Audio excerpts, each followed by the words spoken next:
Yung hapon mga ka-FB dyan. Tapos na naman trabaho namin.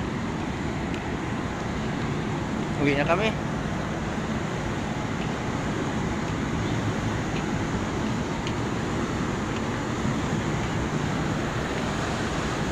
Pakyawan naman kasi kami, kaya maaga kami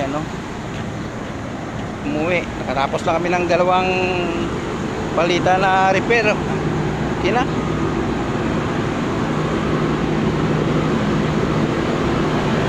Dito pala tayo sa loob ng mga kepe, yung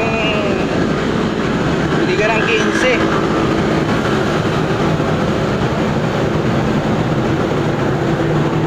sa mga taga rito sa Solana. Kilala nila tong budiga na to, KNC na rice mill. Dalawa lang naman yung malalaking rice mill dito sa Cagayan Valley, KNC saka Willis Rice Mill.